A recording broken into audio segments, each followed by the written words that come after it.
This is a Film Stories original podcast. We made this. Welcome to the Starlight Ballroom. Hey!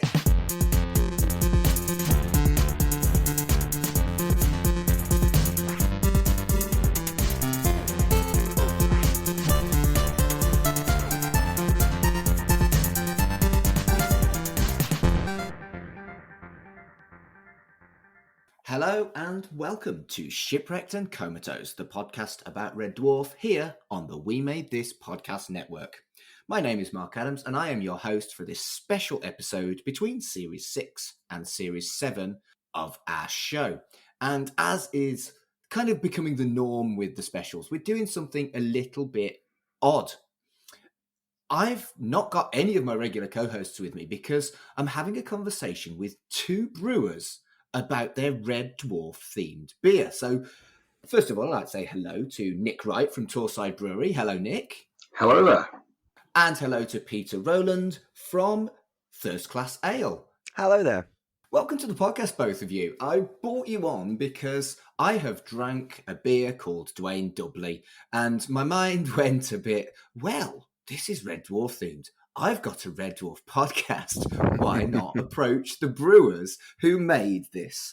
And we've done some weird shit before, including looking at footage from. If you've seen Red Dwarf Series 4, there's like maybe 10 seconds of footage from a Toho film. We covered that on this show. Nice. That is quite detailed into you. Yeah, it was more an excuse to get a mate on. I like to talk about Toho films because I like Toho films. And I like beer, so why not have you two on? What we normally do is, before we go into like the specifics of what we're looking at, if we've got a new guest host with us, like you two are, we go through the Shipwrecked and Comatose officer's exam. Those are 5 questions that get progressively tougher, and then the 6th mystery question, which is the hardest. So I'm going to do you both at the same time. That's what he said. Glad there's a reference to that because I was struggling not to laugh at that. Classy, eh? Always. Let's stay classy. And I'll just ask, shall we say, Peter first, when did you discover Red Dwarf and what is your first memory of the show? I can't remember exactly how old I was. I suspect I was probably around 12, 13, something like that. And I just remember walking into the living room and my dad was watching it. And as a kid who was obsessed with Star Wars growing up, a TV sitcom set on a spaceship just blew my mind. And then I just sort of got into it from there, really. And so how about you then, Nick? Probably a similar sort of age, sort of 11, 12, early teens, preteen sort of time. I just remember watching probably Series 3. I know I had some friends who were into all started watching it at the same time. We started watching it and talking about it, and just absolutely loved it from the start. But then weirdly, a few years later, when the series, this shows how old we are now, Series 1 and 2 came out on VHS, I remember watching it, and some of it seemed very familiar. So I must have seen some of the first series or two without really realising what I was watching. So theoretically, in retrospect, that's probably my earliest memory of it, but I reckon it's probably Series 3 that when I actually sat down and watched it properly, deliberately started watching it. Is it something that you're both really fond of, or is it something you just both kind of like?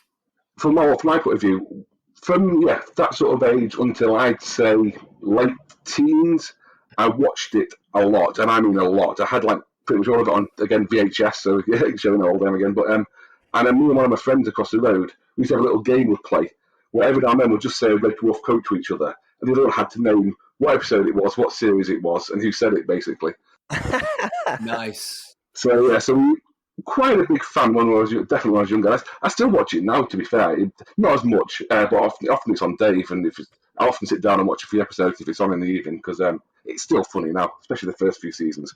As we've done this podcast, I did always remember Red Dwarf being a very quotable show, but as we've rewatched it in a kind of analytical way, oh my goodness, the entirety of my vocabulary and phraseology is completely influenced by Red Dwarf. It's rare you find an episode where I'm not explicitly finding something that I still say to this day, the phraseology wise. Absolutely. And because actually myself and Nick went to the same school, and I remember when Nick was probably in about 5th year, I'd have been in 4th year in high school, for, I guess, apparently to show off these newfangled things called computers that the school had. We were printing things out, which would seem quite new, and we were just basically printing like Red Dwarf quotes, the logo. We were sticking up around the IT classroom. Didn't we print like over multiple sheets of A4 a massive Red Dwarf logo that we stuck on the wall, if I remember correctly? Yes. Yeah, and I think like you laminated it. You managed to convince them to buy a laminator. You actually at one point managed to convince the IT teacher to buy some audio software, which at the time was like the most cutting edge thing I think we could ever think of. Yeah, and we sampled the episode backwards to hear what was said, which turned out to be when he's shouting at them in the nightclub, "I'm not actually talking to you. I'm talking to the one sad person who managed to get an audio recording of this and play it backwards." And we were all sat in the IT room, sort of looking at each other going, "That's us. He's talking to us." That's incredible. And I know at the time of that episode, that was actually really difficult to do. So in like the Red Dwarfs magazines, they actually printed it, and that sort of thing that is so easy for us to find now. But it was a huge deal that, you know, if you worked out that kind of thing, and the fact that you did it at school is pretty impressive. Yeah, I think the teachers didn't really know what the computers were, and so half the time they'd let like us play about with things just because it made like the parents' evening look better, because they looked to have technology. They just didn't realize that we were using it to basically watch Red Dwarf and and sort of like form a hobby. Yeah, and that's consider yourselves Red Dwarf loonies like the next question that we ask is, what is your favourite episode of Red Dwarf? Let's say Peter first again. I think there's too many. I was thinking about this the other day, and I was speaking to my partner about it as well, and then she just started saying ones, and I was like, I don't know how you narrow it down. There's just like little moments, like obviously I think we'll name both the beers that we were talking about later, but obviously you've got episodes like Polymorph. There's just so many great, and like Nick, when you were talking before about quotes, and Mark, you were talking about sort of like how it's become part of your vocabulary. There are things then that we took on, like Give Quiche a Chance, and you know, and that just became so. You know, you've got things like that, but then Dimension Jump with Ace Rimmer. You've got like Better Than Life, Mr. Flibble, Quarantine. I don't know how to choose, to be honest. Okay, do you have a favourite one then, Nick? Well, I had exactly the same problem, except I put my mind to it, and it may change tomorrow, but I've decided on my favourite. And that's probably Queeg. Ah. Nice choice. An excellent episode. Chris Barry's impression of the crew is excellent. Then you've obviously got the Jape of the Century at the end from Holly. It's full of kind of like just full of excellent bits and excellent quote. And I almost chose Polymorph because that's another excellent one, but I ended up going for, I think, Queeg. And ask me tomorrow, I might give you a different answer, but today it's Queeg. Brilliant. So, what would you say your favourite season of Red Dwarf is then? Okay, let's just say Peter first, everyone. I was looking through, and I'd probably say 3. I feel that, again, thinking about this, which I've not actually ever sat down and analysed it, but they're almost different. They're different series. They're almost like different shows. Like, see, like Nick was saying before, like I had the VHSs, and I had series 1 for ages before getting any other, so I just watched that on repeat, and that's a very odd series. Like, that's so different to the later ones. The feel of it is where there's almost, well, let's say there's just the two of them, obviously Cat's in and out, but it's a very unusual kind of dynamic. where it's almost just like a two-hander for most of them and things like that, where obviously the later ones, I think by season 3 they've got Robert Llewellyn as Crichton replacing the original one. They've kind of hit the rhythm, and that I guess that's kind of where like I was at, where it's all kind of gelled then. Yeah, I mean I'd say that's pretty kind of normal. Even like the show itself, the change in the theme tune, for example, shows almost like a transition, doesn't it? Yeah, like the graphics got updated, the logo, the song, and then I guess from that point, that's what you think of it. And when you go back and watch the earlier ones, you don't realize that it wasn't always the same. And how about you then, Nick? I would say 3 or 4, possibly 4. Again, a similar sort of things. I got into it. It's kind of flow a little bit more, Crichton's a little bit more. It's what I remember to me is kind of peak Red Dwarf. It's when I really got into it. I was at the right sort of age where I felt like watching it all the time, loving it, and it was to me. It's like the golden age almost. I know a lot of people love the first couple of seasons, and so do I. But as Peter, it's a very different show. It's more like just 2 people lost in space with kind of like turning up every now and then. But I think 4. And it's got the White Hole, it's got sort of Dimension Jump, Meltdown, some excellent episodes in there, DNA as well. So I think probably 4 I'd go for. Again, ask me another day, I might give you a different answer, but today I'm going for 4. Fair enough. You know that Meltdown is widely considered to be one of the worst episodes of the show, don't you? I like Meltdown. I think that's got what Tony Hawk and Caligula. So like they're executing Winnie the Pooh. No one should have to see that. I mean, the Winnie the Pooh gag is special. I agree. It's not fun. A lot of fans aren't fond of it, and I like it. I do, and I like it more than your average fan. So I'm with you on Meltdown, but no, it's not particularly well liked. I think that whole episode as well probably caused more arguments in our group of friends, because we would just continually sort of, when someone would say something, you go, but what is it? And they'd explain it again. And you'd be like, I've never seen it before, but I'm guessing it's a white hole. And then it just, whatever we were talking about would just get lost for 20 minutes. Went back and forth trying to wind each other up. It's really bad because I watch it now, and even though some episodes I haven't seen for years, I watch it and I could probably almost quote it word for word, even though I've not seen it for a long time, and I'm just kind of watching it off randomly on Dave or whatever. It's just, it's really kind of like you were saying before. It's surprising how much it kind of sunk into your consciousness and kind of how you express things and phrases and words you use. Just very much comes from there. Basically, I've discovered doing this podcast that if you talk to me, I basically quote Red Dwarf and Buffy the Vampire Slayer at your back. That's 2 things. Again, we watch a lot of Buffy as well. Me and Pete watch most of it together, actually. And and we really enjoyed that as well. I'm not doing a Buffy podcast. Fuck. Oh, we'll have to do like a Red Ale and have it Buffy themed.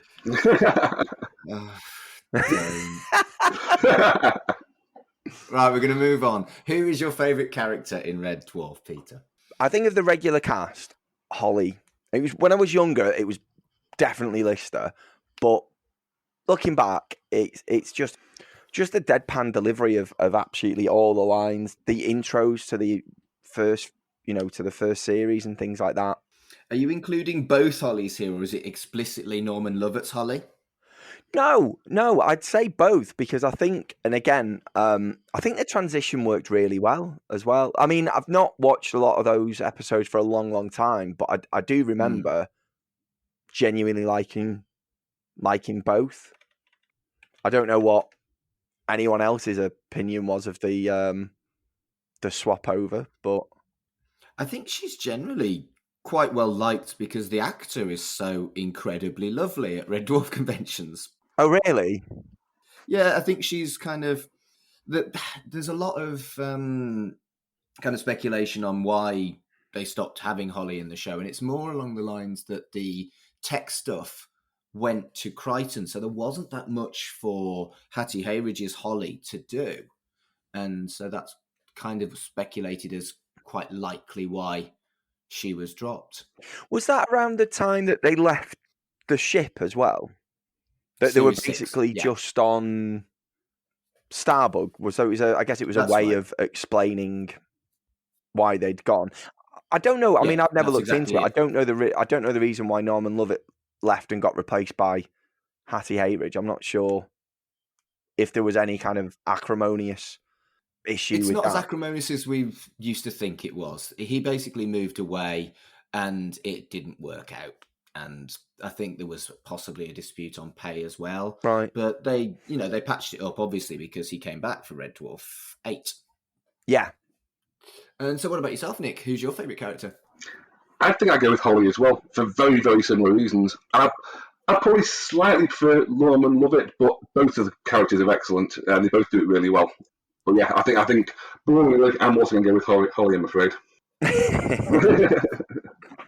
You're actually the first guest to ever pick Holly. We were speculating who would be the first ones, and it's 2 in this episode. And I get the hump whenever anyone picks anyone other than the cat. To be fair, they're all good characters in their own way. That's it, isn't it? I really like hearing Danny John Jules talk about his interview of how he got the gig, where he turned up an hour late, didn't realise he was late though, so like breezed in as if it wasn't a problem, with them all sat there going, who's this guy who can just didn't even apologise and just burst straight in, wearing his dad's zoot suit, like an original 50s zoot suit, and just started, because he was a trained dancer, wasn't he? And just started basically doing cat essentially, and they were just like, he's nailed it completely. And then it was only afterwards where they told him that like he was really late and everything, that he then started to sort of panic. I had not heard that story. That's yeah, so cool. It was just that bravado. They were like, that is exactly what a cat would do, just walk in and own a situation, basically. Wow. I love it. I actually love it. So, not finally, but the final of the 5 standard questions. What's your favourite moment in the entire show's run? Moment was really tricky. I think I'm going for gazpacho soup. Brilliant. Good choice. That's how I learned what gazpacho soup was, watching that. Exactly. Never made the mistake of complaining about being cold again. Somebody actually said the other day, genuinely, I was chatting to someone who'd been in the Air Force, and they said they were at like a big formal like officers' dinner, and and he said something, and I was like, "Did they serve you gazpacho soup?" And he looked, just without missing a beat, turned around and went, "Yeah, but I sent it back because they'd given it to me cold." Nice. Brilliant. Brilliant. And so, Nick, what's your favourite moment? Oh, good Lord. This is one I've not even been able... There's so many. I've talked about a few like the looped conversation in Whitehall, the kind of like... a lot of Queeg. If you had to push me... Yeah, I'm going to say the loops kind of conversation in Whitehall where they keep on repeating themselves for 2 reasons. One, where Cat says, he kind of says it again, it's only joking. I don't know why I love the fact he's kind of like winding people up and then Blister wants to punch him out. And secondly, I remember years ago when I had an Amiga, I think it was, used that like public domain disc, which basically just random programs and stuff. But I actually had that. It was like only kind of like stills. It wasn't really the full animated thing because the computers weren't that advanced at the time. But I actually had that on my computer, so I could watch it on my computer, and it always makes me laugh, and it still makes me laugh now. And it's probably one of the most, as Pete said before, one of my most quoted sections of it. So I'm probably going to have to go for that, I think. Absolutely nothing wrong with that. 2 brilliant choices. Now, are you ready? Oh, because this one is the big one. Would you like some toast? Oh, I can't believe I forgot about Talkie Toaster. Good character. I mean, if you isn't he? But he's a very good character. No toast, thank you. What about a muffin? If I could, I would quote the entire list of things I don't want, but unfortunately, I can't remember off the top of my head. So you're thinking about a crumpet? Yeah. No, crumpets with waffle toasted tea cakes. Yeah. We did a beer festival in Sheffield a few weeks back, and we had our Black IPA on Smoke Me a Bipper, and someone obviously recognised it as Red Dwarf, came up to Chris at the bar and basically did that entire speech to him, and he's like, I don't know how to respond to this. Brilliant. Right, should we move on and talk about your beer? I don't see why not.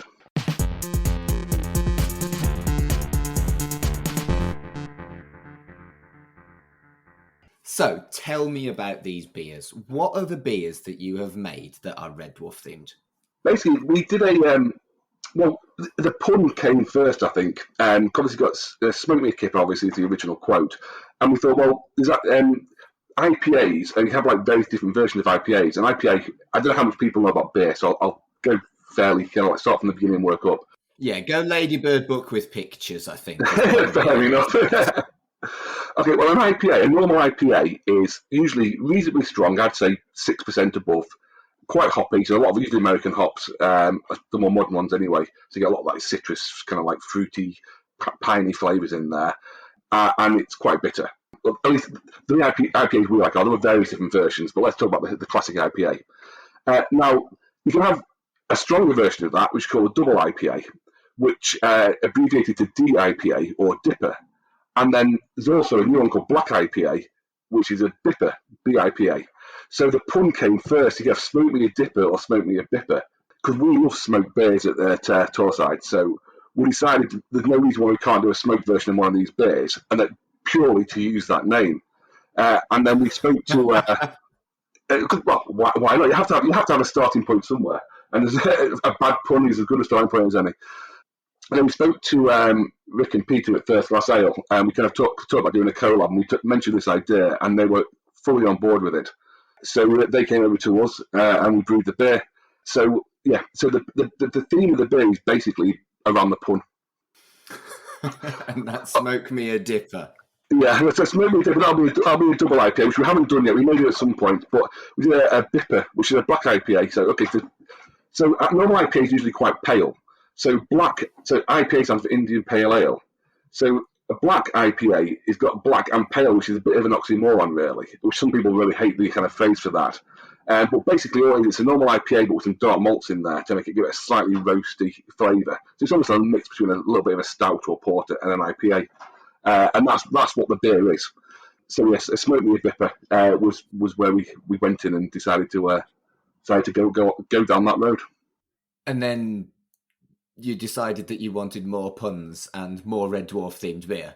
Well, we did a return collab at First Glass Ale, and when we were trying to think of a name, we decided to do a double because we hadn't done one. We fancied doing that style, and then when we were chatting to Rick about the name, I just suggested, well, keep it on the Red Dwarf theme. Why don't we go with this?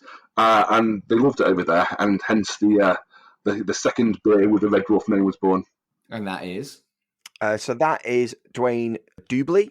So Nick was saying then that when they did the return collab, we brewed a style of beer called a double. It's a Belgian style of beer. It's basically like a Trappist style. It was initially basically a strong brown ale is essentially what it is. So it's brewed using Belgian yeast.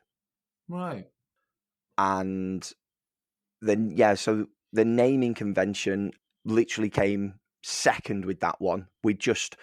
Both breweries had decided that we'd brewed lots of different styles of European beers, particularly Torrside do quite a lot. We've done quite a few. We've got a house saison called Farmhouse in Your Soul, because we do love a pun as well.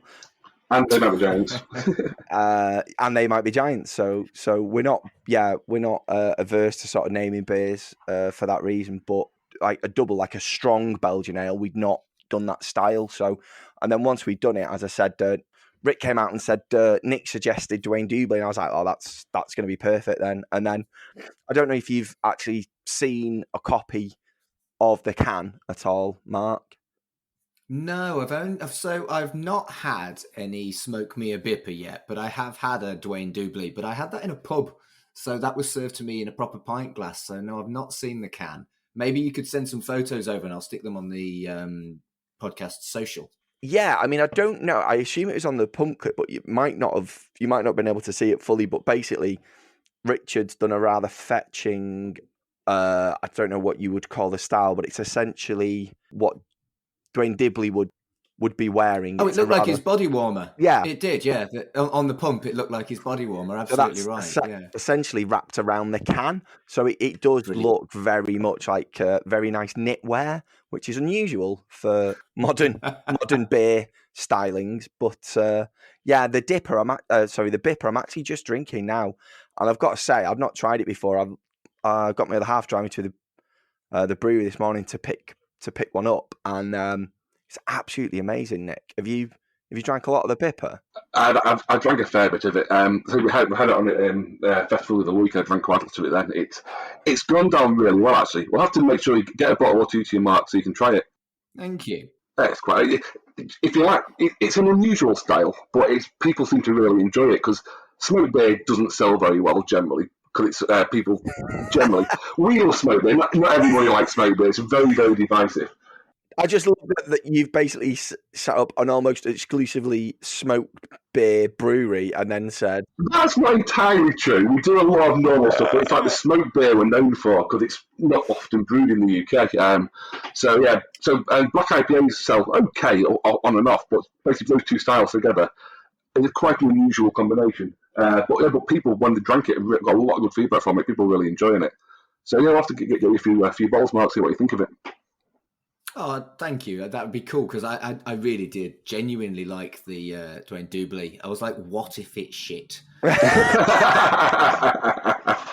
Chris, who's part of Torrside Brewery, is my oldest friend. We've known each other since we were 5. And whenever you've got a friend who has an artistic project, it could be painting, it could be a podcast, it could be beer. And do you want to try this? And you're like, well, what if it's shit? Am I going to lie? Where's my conscience going to sit on this one? And thankfully, everything that Chris and Torrside have put in front of me, I've really, really enjoyed. But the Duane Dubbley was particularly good. And I was only going to have a couple, but I had 6, and that wasn't my wisest choice. Wow. Do you think what it was called influenced how much you enjoy this? It certainly influenced that I wanted to try it. I drank 6 pints of it because it was fucking nice. That's fair enough. Excellent.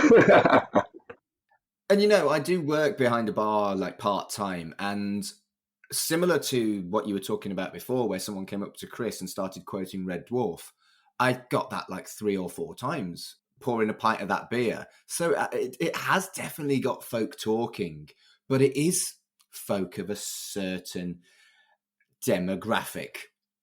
They're all quite like us. Late 30s, early 40s men want to talk to me about Red Dwarf when I'm serving them a Red Dwarf themed beer behind a bar. So I don't know what that says about Red Dwarf and its fandom. But from my own point of view, I'd say from series 6 was all right, 7 onwards it kind of went downhill a bit in my opinion. I think the early ones are definitely the better ones. I've watched some of the new ones that Dave have done, and they're all right, but I don't think it quite hits the same highs as it did. I don't know if it was the age, the time, how old I was, or what, but something about the first 5 or 6 seasons just really kind of like hit a note for me about.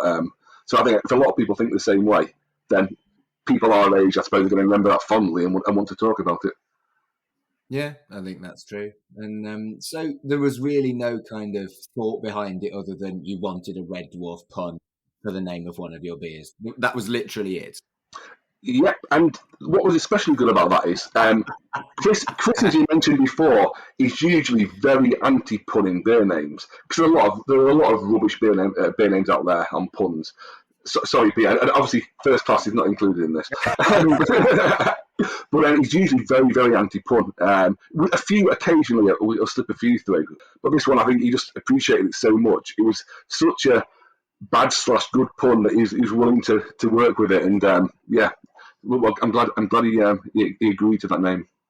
Well, it's funny because actually, apparently, and I don't remember this, but it is the kind of thing that I do spend a lot of time doing. Is again, Richard came out of the office at one point and just said, "Oh, that collab we're doing with Torrside, you finally getting to brew the beer name you wanted to do." And I was like, I And I was trying to think of the number of hundreds of bad puns that I spend my time thinking up.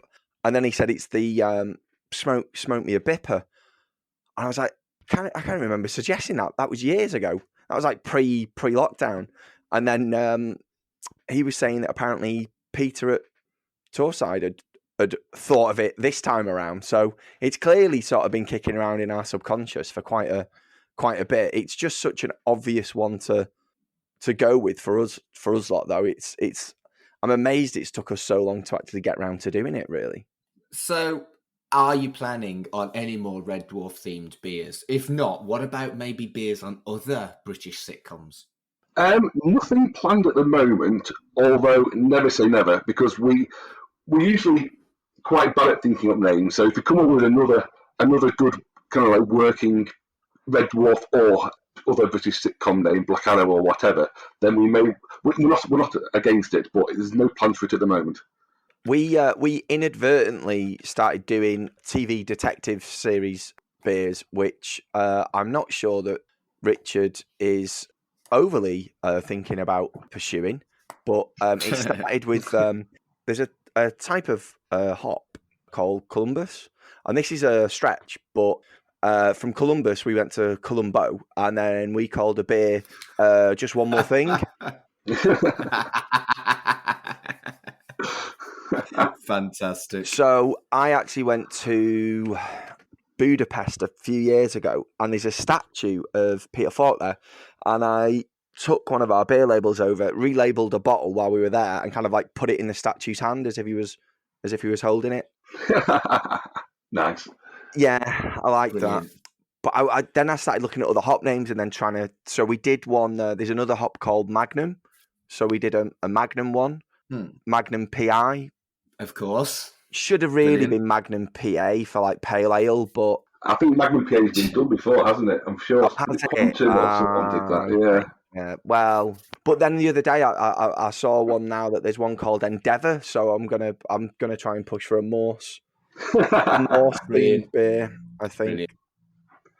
So do you think that these names of these beers, we were talking about how, I've had chats with Red Dwarf fans over these beers. Do you feel that it's maybe kind of nudged the sales for these particular two beers up? Or would you say it's consistent on if you just called it, I don't know, Bob the Beer or whatever?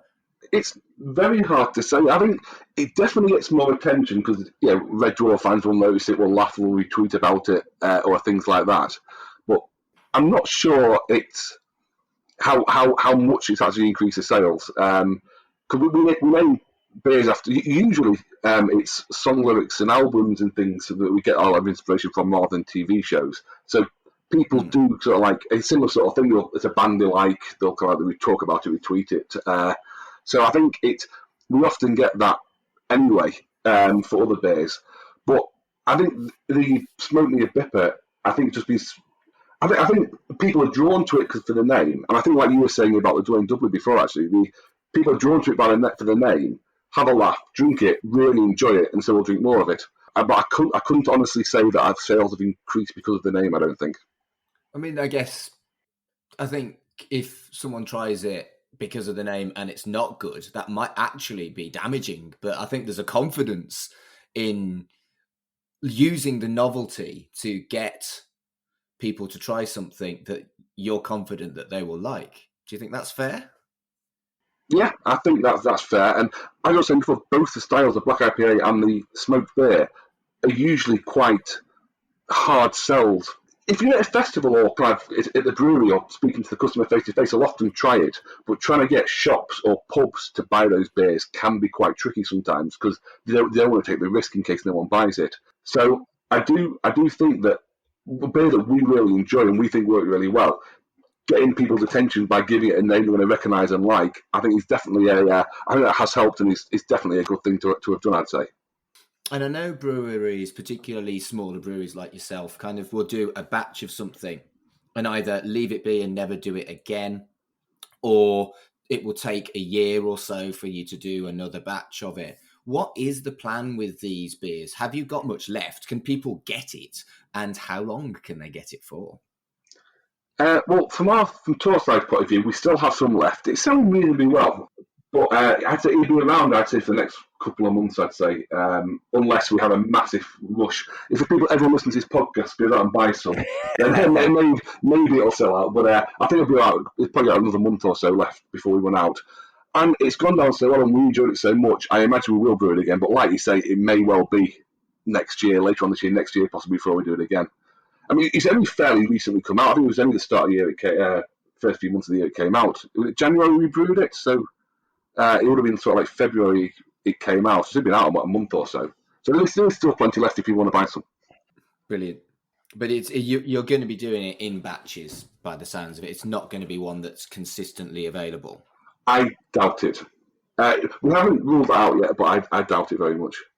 I think, Mark, both the styles are not necessarily ones that either brewery would look to have as part of their core range, for want of a better term, because they're somewhat unusual styles. So particularly at the minute, lots of people want pales, like they want, again, without getting too into technical beery style, but like they want like what's called like East Coast pales, and they want things like that. So a smoked black IPA and a strong Belgian brown are not necessarily ones where we would be producing it, every couple of months, just because they wouldn't necessarily be that popular. But it might be one that, particularly this, if it does sell really well, we've got more of a rotational range, and it might then be something that then goes into. I agree with you totally on that. I think similar. We never really had a core range. We're sort of starting to get on a little bit, just to how many local places are having our beers on permanently. But we don't have a core range, and we do rotate beers quite a lot as well. So the same for us, it may well come up in the rotation again. But yeah, as Pete said, it's not really it's not like a pale ale or something that absolutely flies out. It's definitely a more niche beer. And was that deliberate choices for Red Dwarf themed beers, or is it literally just I had a nice pun and that was the thinking? Literally, we had a good pun. That's the thinking, and the Duane Dubbley just was a nice follow up to that. I think we brewed them. Nick, was it a week or a fortnight apart? We did both in January, I think, didn't we? Yeah. So it was. We've been wanting to, because we've done lots of collabs between the two breweries, but obviously because of lockdown, we've not been able to do a collaboration for like the last couple of years. So it was like the first thing we could get in the diary was getting these both done. But yeah, it was like it was no intention of style matching name. It was just the Smoker BIPA name came first, and then the Duane Dubbley was something that just fitted after it, really. I think what I would say about sales and popularity is I'd love to get it in the hands of the cast. I'd absolutely love to see a picture of like Danny John Jules with a can in his hand, or I believe when he first tweeted about it, didn't someone at him into on the Twitter conversations? Yes, I don't think he ever responded, but he's unfortunately. Is he still filming in Jamaica or St. Lucia or wherever that detective show's based? Yeah, he could be. I was just thinking, you said you'll send me some beer. Why don't you just send some to him? That's true. That's true, actually. Find out who the agent is and send it to them so they can forward it through. Yeah, smoke me a BIPA, send some to Chris Barry, send some to Danny John Jules. You never know. Don't celebrities get free shit all the time? I reckon Robert Llewellyn's the kind of guy who would love a nice pint of something. He strikes me as that kind of. Chris Barry's quite into cars, isn't he? I think like Robert Llewellyn, I know, used to do a lot of stuff with because of the Scrap Heap Challenge kind of stuff. He just strikes me as that kind of guy. Craig Charles is probably more of a lager person, I imagine, but again, I'm probably just confusing him with his character. I was going to say, you're sure that's the lister, yeah. Tell you what, I've seen him live a few times at his music thing. Oh, the Funk and Soul. Absolutely amazing. I've seen him do it a few times in Manchester.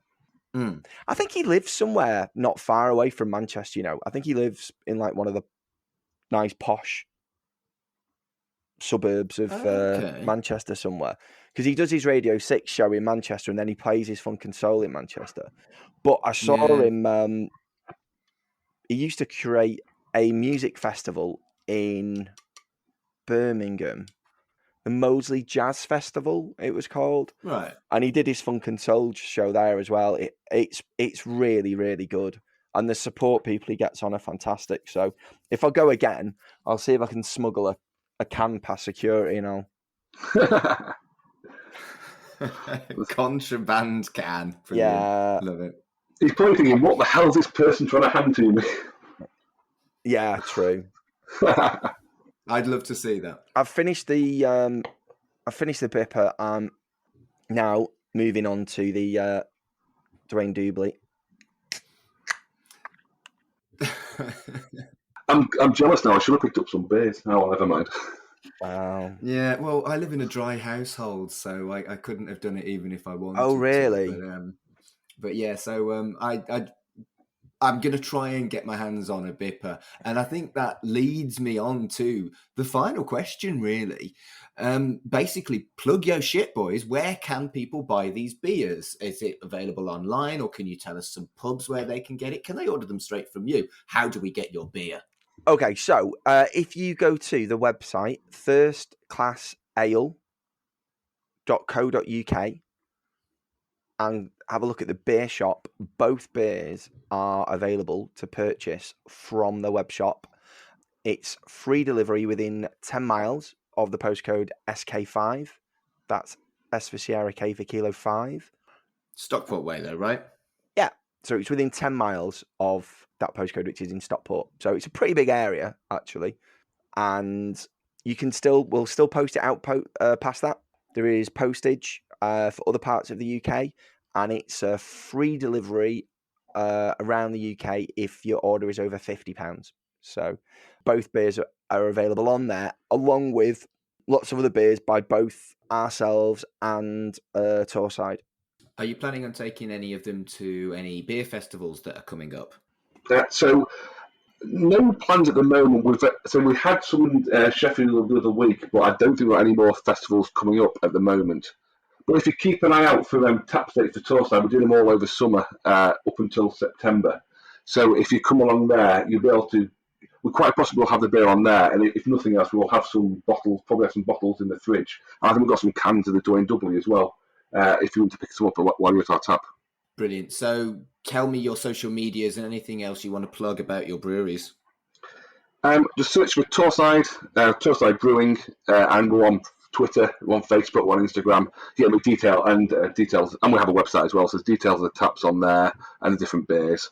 Yeah, I think for buying it, if you're going to buy it, the best place would be First Class that Peter mentioned before. It's probably the easiest way for people to get it, because other pubs do take it, but who will know? Who knows where we'll have it permanently on by the time you hear this? So I'd say that's probably your best bet. Yeah.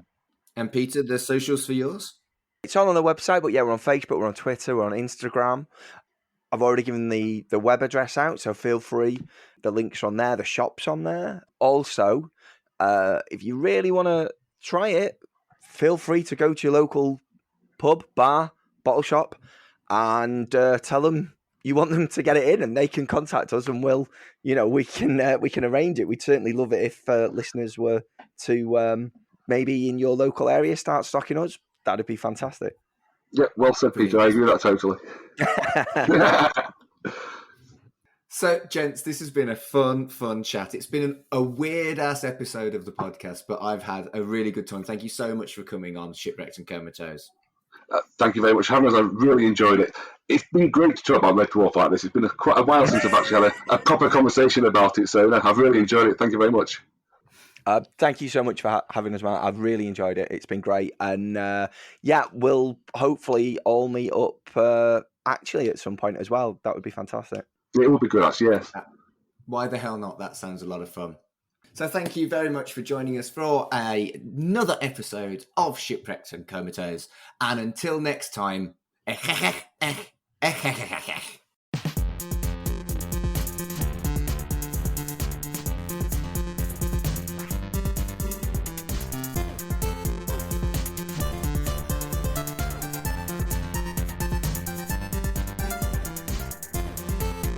Shipwrecked and Comatose, a Red Dwarf podcast, was created and produced by Mark Adams and Kurt North.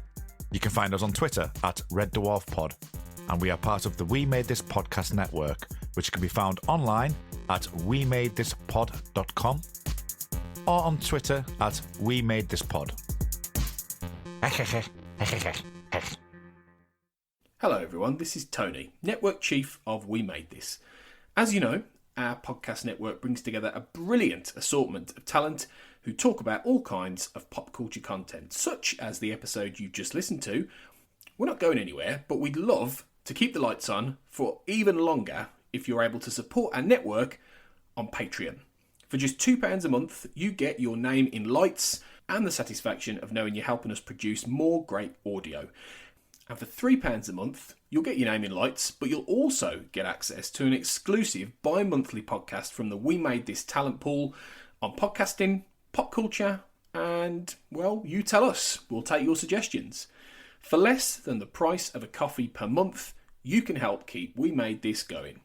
Just head to patreon.com/We Made This. That's patreon.com/We Made This. And get the ball rolling. Elsewhere on We Made This. A Dream Given Form, a Babylon 5 podcast. The isolationism is talked about a lot in the episode, but it's entire. But Londo's isolation is so heartbreaking to watch. Their final scene of dialogue together between Londo and Jakar is so powerful. When Jakar says, "I can't forgive this entire, but I can forgive you," and that music as Londo touches Jakar's arm and leaves gives me goosebumps. It's so beautifully done. I'm not going to lie, that I kind of welled up when Jakar forgave him. It really does. Yeah, it really does get me. But yeah, it's a very sad story, but that's what makes Londo's journey such a captivating journey to watch throughout the 5 seasons. Free with this month's issue. This is Skin Lab and Dissolve. Yep. That f***ing riff, man. What a track. So good. I love that lyric as well. I'm disappointed that he didn't write it himself. Did he not? No. Which one? It's not what they call It's What You Answer To is a W.C. Fields quote. I've just looked it up. Ah. Oh, I quite like that even more now. For a second there, I thought you were going to say it was a WCW quote. Yeah. Oh, Sting coming out. Yeah. Bit of that Eric Bischoff in the middle of the ring. Yeah, let's re-record it, and Ian, if you could just say that'd be fantastic. Sure. But no, I love this. It's definitely Machine Head influenced, isn't it? I mean, they're from San Francisco, so which isn't a million miles away from the Bay Area, of course. But, there's a bit of Far Beyond Driven era Pantera in there as well, particularly with the deep, low voice in the verses. Oh yeah.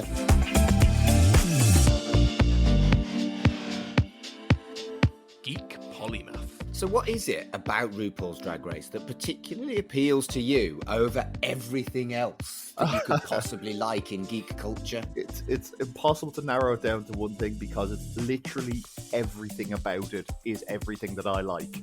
So you've got legitimate competition because 9 times out of 10 the loser is the one who does the worst. So one of the problems with reality TV is that they keep the controversial people in and they send home the boring people. That's something that happens in reality, and it becomes quite disappointing. Check out all of these shows and more on the We Made This podcast network.